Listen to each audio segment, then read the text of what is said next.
নমস্কার বন্ধুরা, আশা করি আপনারা সবাই ভালো আছেন। আজ আমি বানাবো নিরামিষ লাউয়ের রেসিপি। খুবই সুস্বাদুভাবে এই রেসিপিটি। তো চলুন দেখে নেবেন কিভাবে বানাই। প্রথমে আমি 1 চামচ তেলের মধ্যে অল্প একটু রাঁধুনি আর 5 ফোড়ন, শুকনা লঙ্কা, তেজপাতা ফোড়নে দিয়ে দিচ্ছি। এইখানে ভর্তি 1 চামচ সরষের তেল নিয়েছি। এইখানে রাঁধুনি দিয়েছি, খুব সুন্দর গন্ধ হবে। এবার দিয়ে দিচ্ছি 1 চামচ আদা গ্রেট করে, একদম মিহি করে। অল্প একটু ভেজে নিচ্ছি আদা এবং 5 ফোড়ন, রাঁধুনি। ভাজা হয়ে যাওয়ার পর দিয়ে দিচ্ছি কেটে রাখা লাউগুলো। দেখুন এতটুকু বড় সাইজ করে আমি লাউগুলো কেটে নিয়েছি।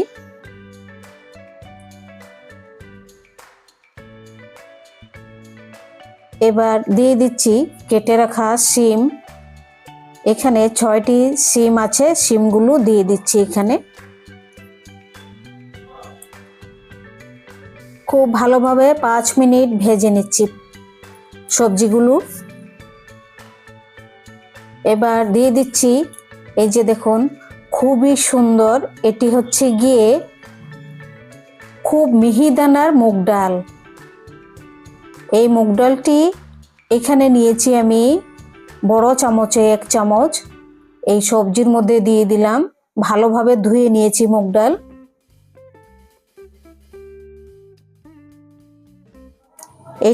এই মুগ ডালকে বলে সোনামুখী মুগ ডাল। এবার দিয়ে দিচ্ছি মশলা, 1 চামচ জিরা, 1 চামচ লবণ, আধা চামচ হলুদ, আধা চামচ কাশ্মীরি লাল লঙ্কা পাউডার।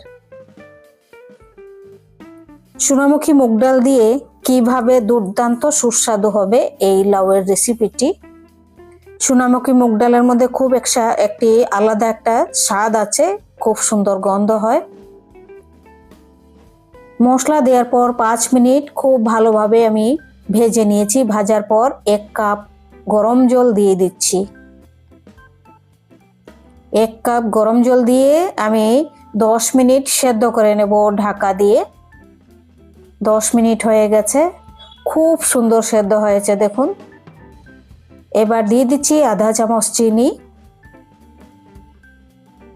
এখন দিয়ে দিচ্ছি অল্প একটু মটরশুঁটি সেদ্ধ করে রাখা।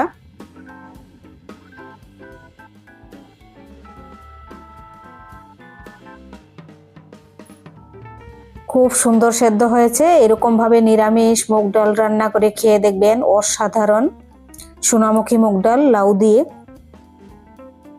এবার দিয়ে দিচ্ছি 1 চামচ ঘি।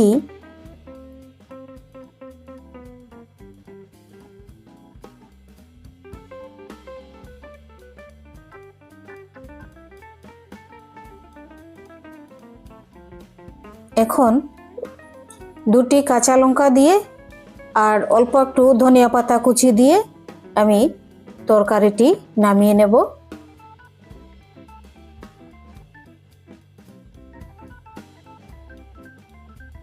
দিয়ে দিচ্ছি অল্প একটু ধনিয়া পাতা কুচি। হয়ে গেছে সম্পূর্ণ নিরামিষ লাউয়ের রেসিপি সোনামুখী মুগ ডাল দিয়ে। এইরকম ভাবে খেয়ে দেখবেন, শরীর সুস্থও থাকবে, খুব ভালোও লাগবে খেতে। সবাই ভালো থাকবেন, সুস্থ থাকবেন। আর ভিডিওটি যদি ভালো লেগে থাকে চ্যানেলটি সাবস্ক্রাইব করবেন, লাইক করবেন, শেয়ার করবেন, কমেন্ট করে জানাবেন কেমন লেগেছে। এটি কিন্তু খুব তেল মশলা কম, কিন্তু খুব শরীর সুস্থ রাখার মতো এই রেসিপিটি। তো সবাই এরকম ভাবে রান্না করে খেয়ে দেখবেন, অসাধারণ লাগে খেতে। সবাই ভালো থাকুন, সুস্থ থাকুন।